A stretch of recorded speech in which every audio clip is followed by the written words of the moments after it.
তুলে ধরার জন্য ভারতবর্ষের যশস্বী প্রধানমন্ত্রী নরেন্দ্র মোদীজির श्री गुरु रविदास नि 650 बिसि आसिमा सालनो कितिंगै बिनि आसिमा थाइ बेनारस काशीनि गोथार हानि गला तुबुजाखा अखोरा रोड बाय खबजाक श्री श्री रामकृष्ण शारदेश्वरी खलाव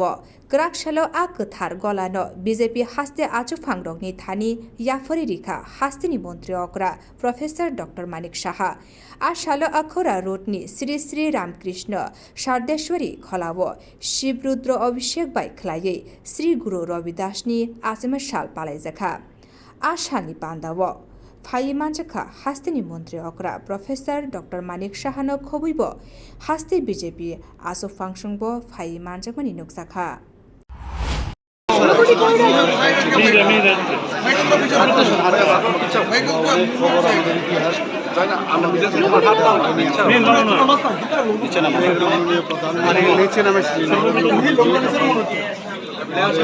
দেশের প্রধানমন্ত্রীর দায়িত্ব আমরা দেখতে পাচ্ছি যে এই দেশের জন্য কাজ করে গেছে তাদের সম্পর্কে নতুন সমস্ত সমাজের কাছে তাদের প্রেজেন্টেশন করেছে আমরাও জ্ঞান বৃদ্ধি হচ্ছে আমাদের মানুষকে আমরা জানাতে পারছি আমরা সবাই জানেন যে এর আগেও আমরা এই বিষয়ে আমাদের পার্টি অফিসে এসেছিলেন যে সন্ত গুরু রবিদাসজির যে 650 বছর পূর্তি উপলক্ষে আমরা বিভিন্ন কার্যক্রম আমাদের পার্টি শুরু দিয়েছি মেইন উদ্দেশ্য যিনি এই সামাজিক ন্যায়ের জন্য এবং যিনি জাতপাতের মধ্যে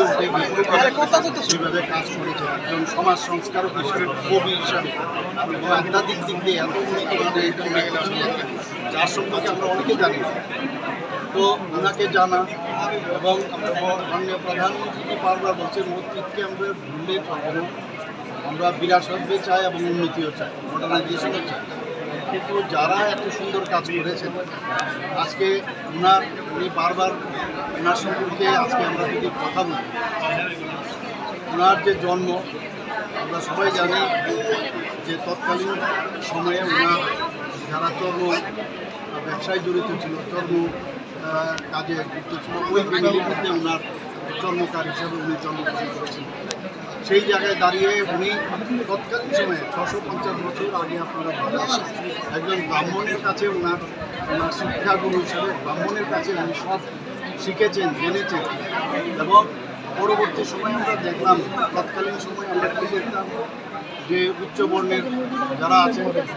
নিম্নবর্গের যারা ছিল তাদের সাথে কথা বলতে উচ্চক হিসাবে ব্যবহার করতেন সেই জায়গায় দাঁড়িয়ে উনি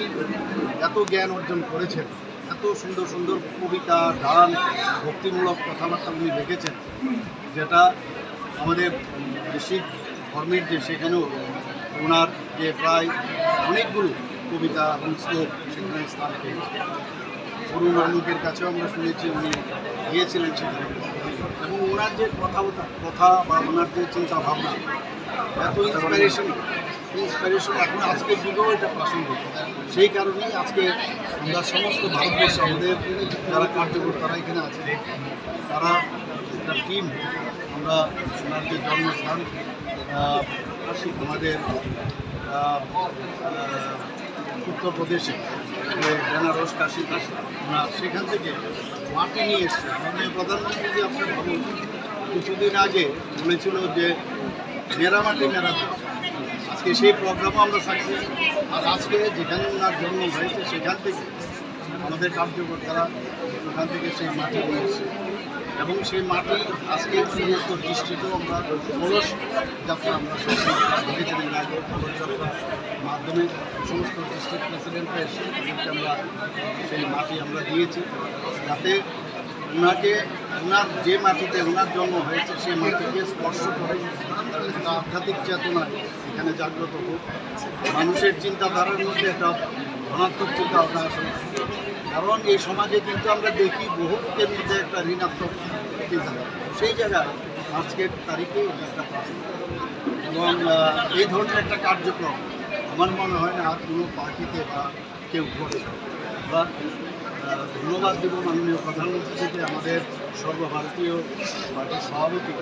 যে এই ধরনের একটা কার্যক্রম রেখেছে। আর বিশেষ করে আমাদের ত্রিপুরাতেও আমাদের যিনি মাননীয় সভাপতি আছেন ওনার যে চিন্তাধারায় এই কাজটা হচ্ছে এবং তার সম্পূর্ণতা লাভ হয়েছে। আমি বলতে পারি আজকে এখান থেকে সবাই এসছে, আপনারা দেখুন সবাই নিয়ে যাচ্ছেন এবং ওইখানেও গিয়েও এই ধরনের কার্যক্রম বুথ লেভেল পর্যন্ত ছিল। আজকে এই সংস্কৃতি রবি দাসে ওনার জন্মতিথি ওনার যে কার্যক্রম রাখা হয়েছে, আমি সবাইকে আহ্বান করব যে সবাই ওনাকে জানুক বুঝুক এবং আগামী দিন একটা আমাদের সমাজের মধ্যে একটা সুন্দর বার্তা